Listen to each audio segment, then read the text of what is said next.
I am going to talk to you today about one of my students. Her name is Gemma. I've chosen her because I believe that she is a good learner and that I can easily define her through the definition that Ellison Sinclair 1989 provides us because I believe that she exemplifies many of these characteristics. First of all, self-awareness. I believe that she is extremely self-aware. She came to me about a year ago. She is one of my one-to-one students. She came to me with the realization that her speaking ability was not as high of a level as her grammar and vocabulary ability, and that she wanted to work on this, and she also wanted to improve her professional vocabulary and professional writing skills. Um, Recognizing exactly what a student wants to do and setting goals from the beginning, I believe, is one of the best qualities of best ways to show self-awareness. Um, Inquisitive and tolerant. I'm not really sure how Sinclair and Ellis have connected these two, but I believe that she does not have any fear in asking questions or asking why something is a certain way or how it reflects. And she also goes back and will evaluate a lesson, an idea that was presented in a lesson, and will bring it up again in order to confirm her own knowledge or understanding of it. Which I believe reflects her inquisitive nature, but also her tolerance to be flexible within a lesson. That she doesn't feel like we need to follow the lesson plan from beginning to end in order for her to have a successful lesson.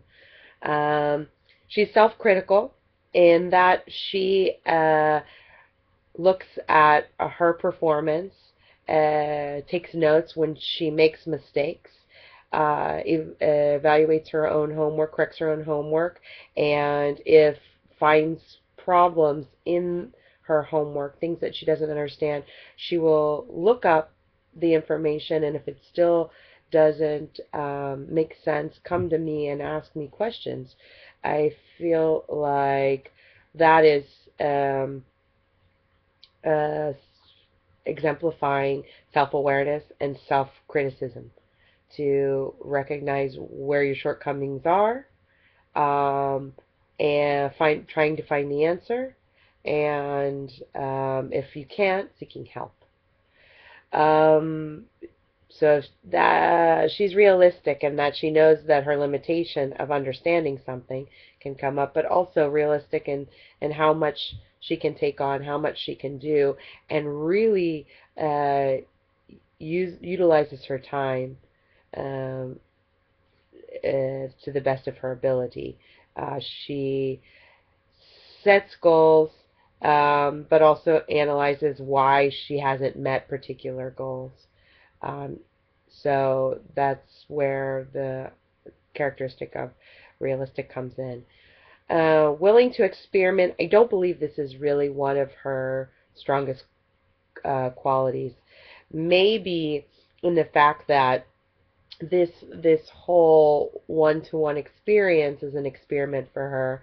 In that case, that she's very willing to experiment, but trying new methods. I believe that she incorporates, actually, she incorporates new methods into her self-study when I suggest them. And so maybe she is willing to experiment because she tries new ideas.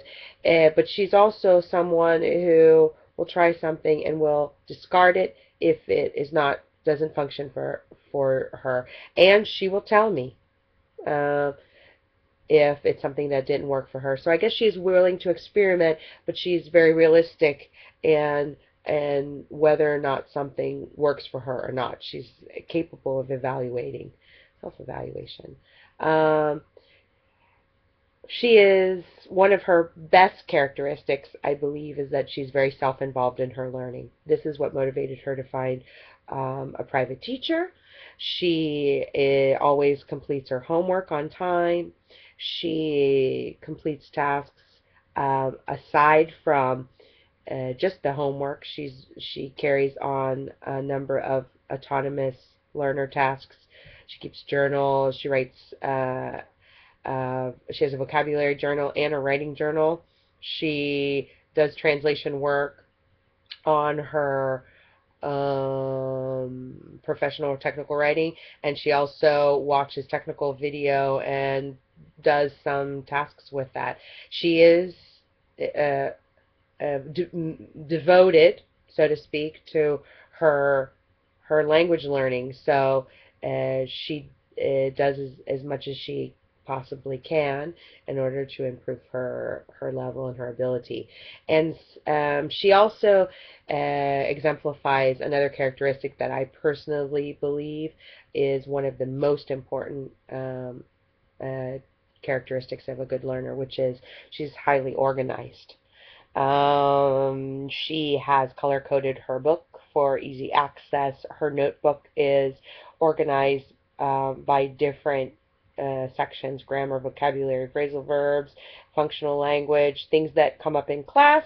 She has another notebook. She takes notes in class, and then she will rewrite her notes into her notebook so that she can review them herself. She also, like I said, has a vocabulary journal.